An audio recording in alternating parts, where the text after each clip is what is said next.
model tension, and data access patterns and how they affect performance. Today I'm going to talk about 3 different ways that you can get at data from your front-end application. The first is that your front-end could request each data point from the back-end whenever it needs it.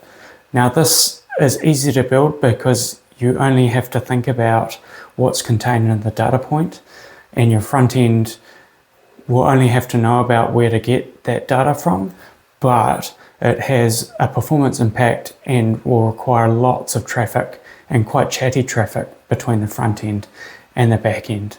Let's take a look. So I'm just going to give you a little tour of the project. So we've got a React application here and an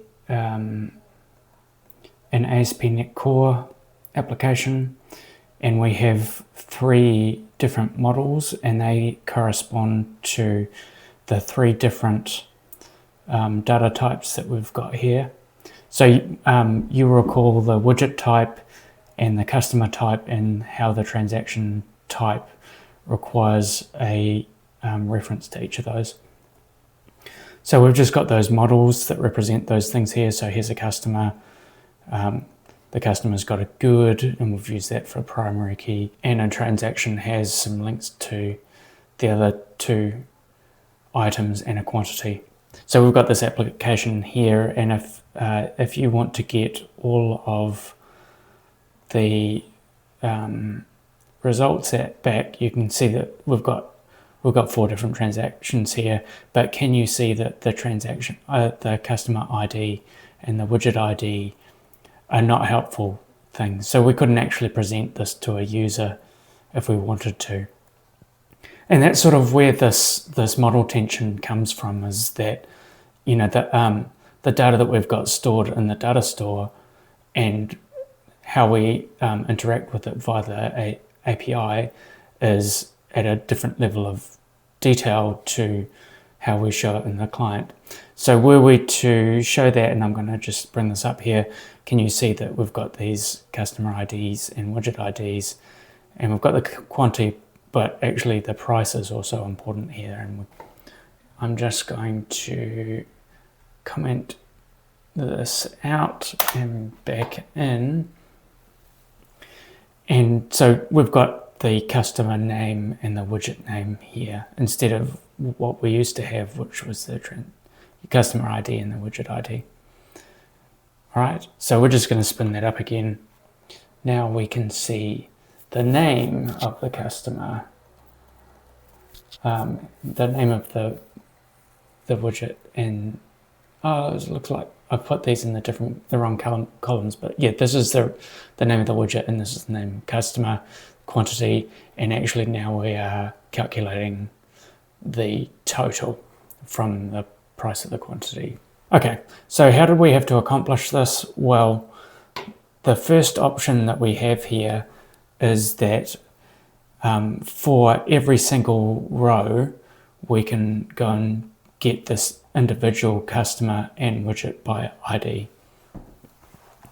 And I think that that's probably a reasonable choice for if you've only got one, but in this circumstance, we've got several.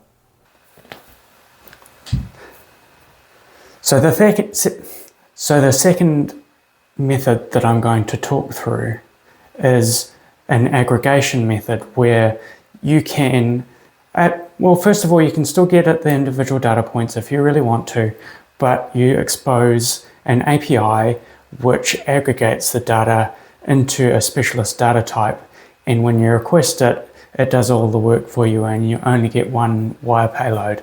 This can be an improvement in performance, particularly if you can aggregate the queries at the database end into one single query. And I think that that can be an advantage for some systems. If you have a lot of transactions in this case, then that can make a big difference. And if you want to search by the 3 different, so imagine that you wanted to search the transactions by the name of the widget. well, then you have to join those tables in order to get that data. Okay, so now we have a backend API that performs this query, and what it does is that it calls into the original getTransactions record type method, and it processes each of those and returns. When it's processing those, it gets the name of the customer and the name of the widget, and to do that it calls into each of the APIs. So really this is just a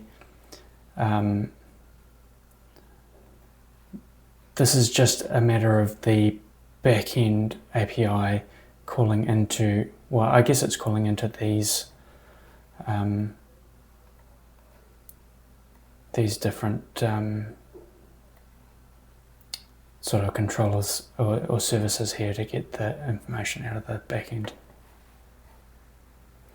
And how that looks differently in the front end is here.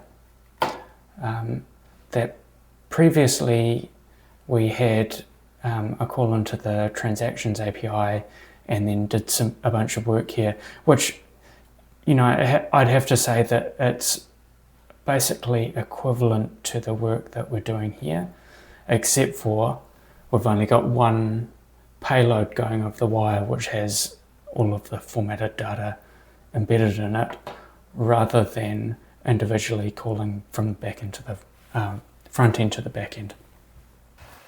Okay, so the third access pattern that I'm going to talk about is not so much an access pattern but a write pattern. So we will still get all of the objects data in the one request, but we write that data into the data store as we're recording it, and that means that you don't have to perform that extra join or that extra aggregation when you request the data. Instead, the data is already there and you return it back to the front end when you need it. Okay, so now I've adorned the transaction record type with the name of the widget and the customer and also the total. And this is basically so that we can store on the record of the transaction these formatted data. And what that will do is it will keep track of the customer name and the widget name and the total at the time that a transaction had occurred. And also when we retrieve the transactions, well, we won't have to calculate them. So here in the transaction service, so first of all, here's the place where we're creating the transaction. So we are now capturing from the customer service the customer name and, you know, the widget name and price, and multiplying that by the quantity to get the total. And now when we get the transactions, well, we'll just have to return the data from the data store. And how that looks in the front end is that now we get this data populated, and we can do that again in just one request. But can you see that for the existing data, that hasn't been populated, right? So we would have to go back and populate that. And I think that that's sort of characteristic of an upgrade of this kind, is that, you know, you're putting extra information there as calculated information, and you're going to have to backfill the data. So there we have it, 3 different ways. What do you think? Leave a comment, let me know.